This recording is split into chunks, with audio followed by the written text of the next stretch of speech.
আমরা ফ্যাসিবাদকে বা মাফিয়াকে বিদায় করলাম। বর্তমান ইন্টারিম গভর্নমেন্টকে এইটুক বলে ধন্যবাদ জানাতে চাই যে তিনি শেষ পর্যন্ত বুঝতে পেরেছেন, তিনি শেষ পর্যন্ত ভাবোদয় হয়েছেন, তার বোধোদয় হয়েছেন। আজ থেকে ২ সপ্তাহ আগে বিভিন্নভাবে আমাদের দলের সাথে যোগাযোগ করেছেন তার টিম। ডিসেম্বরের আগে নির্বাচন দিতে হবে। আজকে বাংলাদেশের দেখেন যে ২৪-এর গণ অভ্যুত্থানের পরে আমরা যেখানে গণতন্ত্রের রূপান্তর ঘটাবো, পুনঃপ্রতিষ্ঠা করব গণতন্ত্রকে, আমরা আমাদের নেতা নির্বাচন করব, পছন্দের নেতা নির্বাচন করব ভোট দিয়ে, সেরকম একটি আকাঙ্ক্ষা নিয়ে আমরা ফ্যাসিবাদকে বা মাফিয়াকে বিদায় করলাম।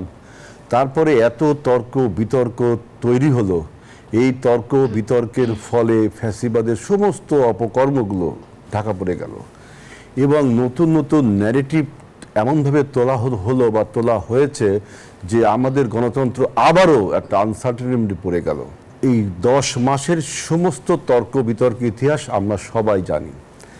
এখন একটা শীর্ষ বৈঠকের মতো, মানে একটা সামিট, টপ লিডারশিপের যে বৈঠক, এই বৈঠকটা এত গুরুত্বপূর্ণ যে আগামী দিনের যিনি প্রধানমন্ত্রী হবেন বা হবার আশা করেন, তার সাথে বর্তমান যে হেড অফ দ্য স্টেট বা হেড অফ দ্য গভর্নমেন্ট, এই কথার মার পাচ্ছে আবার স্টেট আর আপনার গভর্নমেন্টের এইগুলো ধরেন না, যে এই দুইজন লিডারের যে একটা বৈঠক হবে।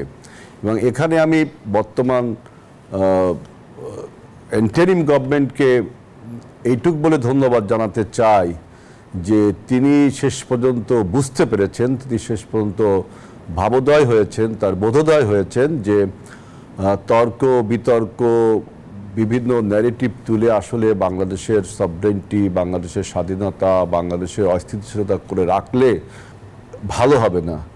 এখন শেষ পর্যন্ত তিনি যে উদ্যোগটা নিয়েছেন, এই বর্তমান অন্তর্বর্তী যে ইনিশিয়েটিভটা নিয়েছেন, যে দেশের শীর্ষ স্থানীয় একটা দলের শীর্ষ ব্যক্তির সাথে বৈঠক করাটার প্রয়োজন তিনি মনে করেছেন। এই জন্য তিনি প্রায় আজ থেকে ২ সপ্তাহ আগে বিভিন্নভাবে আমাদের দলের সাথে যোগাযোগ করেছেন তার টিম।